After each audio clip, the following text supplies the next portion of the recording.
Hey friends, if you could smell it now, it smells like garlic. So today we are preserving up our garlic that we grew in the garden.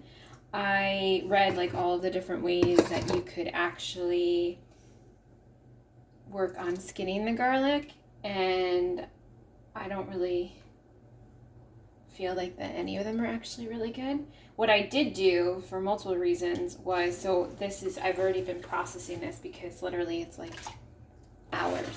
hours of work right here.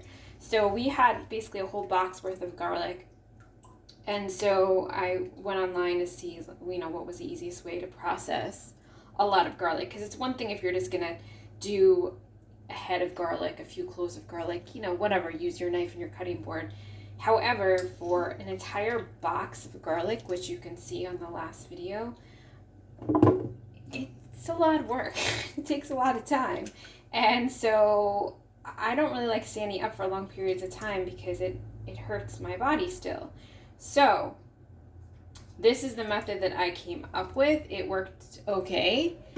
I decided to do the hot water method. So what I did was I basically put all of my heads of garlic into this one big bowl, and I tried to clean off a lot of it. Like, it did sit out in the rain a few times and it was still pretty dirty. So I thought, if there's bugs in here, I really don't want to deal with that. So I decided to do the hot water method for multiple reasons. One, if there's bugs, the hot water would kill them. Two, the hot water is supposed to make the paper come off a little bit easier, the paper covering of the garlic. So in theory, that worked. So I did it twice. What I found was helpful is if you separate the heads of garlic first so that the water can infiltrate more of the area.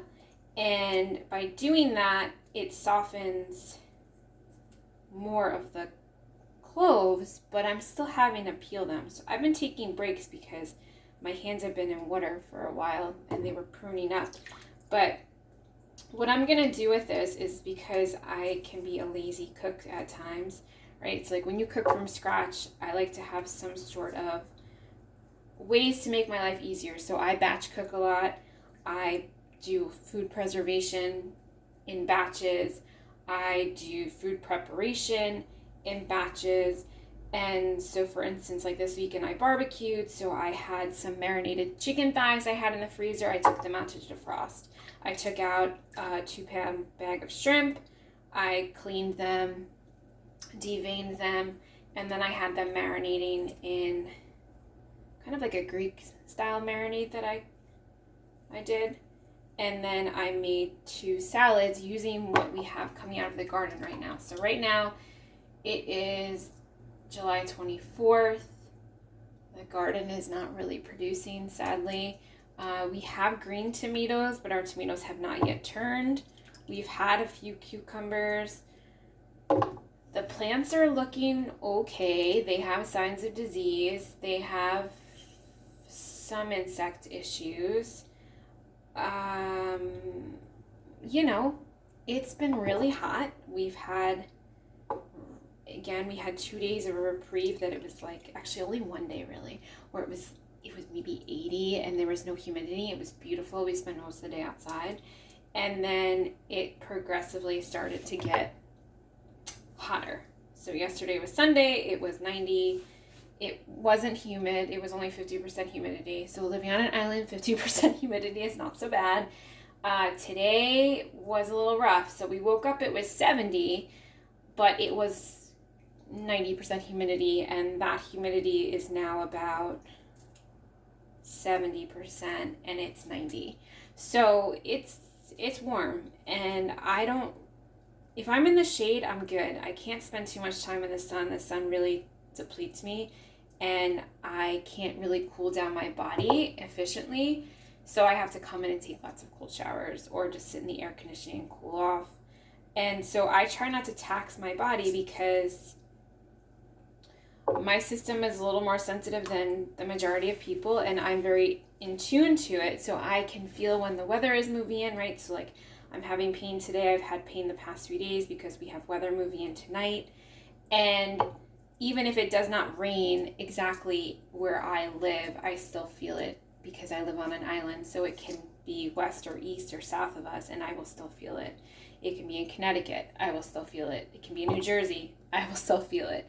So I have to be really mindful of where I expend my energy. So I've been taking breaks from this because, again, like I said, standing for long periods of time when I'm already in pain and my body's already hurting is not great. So I invite you to find ways to do things that work for you, right? So just because somebody else on YouTube did it one way doesn't necessarily mean that way is going to work for you. So the way that I'm going to process this garlic, in that, again, going back to I'm a lazy scratch home cooked, from scratch cooker, is I like to have things prepared as much as possible, right? So I marinate the meats, I stick them in the freezer, the chicken thighs. I, will double cook something, I will freeze the rest of it. I will do multiple things at one time and make the best use of time in the kitchen, because I then know that I'm prepared. If I don't feel good, there's food that I can eat, right? And that's the part that works for me. That may not necessarily work for you, but that's what works for me, and that's what I've been doing for a long time. So Becky from Acre Homestead took all of her garlic last summer, and she made garlic pucks out of it. So she basically put it through the Vitacost. Not the Vitacost. That's a herb company. The Vitamix. There we go. And she processed it into these pucks that she then froze, and then she put them into double ziploc bags. So that is what I'm going to try, because I grew hard and soft neck varieties of garlic. I don't have a root cellar. Our basement is not great for storing things. We just had some squash that went rotten from last fall. Again, it took a while to go rotten, but it's like 100 degrees. The basement is not staying cool, right? So I'm not going to air condition my basement. And it's not finished. And, again, I live on an island, so I can't really control a lot of the temperature fluctuations. I do the best that I can, but I can only control so much. So I've learned to adapt and to be flexible in what I can do and how much I can actually do. So I prioritize what is actually important, what actually really needs to be done, and every day that is food to eat. So I need to make sure that there is nutritious, nutrient-dense food that is real food for us to eat every day. And when I say us, it's really me, because my husband would eat garbage and not care, but I don't have that luxury. So the premise is that I'm going to finish doing all these garlic cloves, and then I'm going to put them through the Vitamix, blend it up. Hopefully my Vitamix does not smell like garlic for an eternity after this. I'll soak it in vinegar and probably some essential oil. And then I'm going to portion them out and freeze them. So I will take you along on the ride, but basically that's what we're doing. I also harvested some herbs today before it got too hot, some more catmint and some tarragon. My tarragon plant is very happy. It's the only thing in the green stalk that is extremely happy right now. We did fertilize everything yesterday. My husband did, because again, that's a big job that it's not always easy for me to do. And so this is step 3. So step 1 would be separating your cloves from your heads. Step 2 would be boiling hot water and having it sit. So these have been sitting, I don't know, I think I started this at 11 o'clock. It's now 1:30.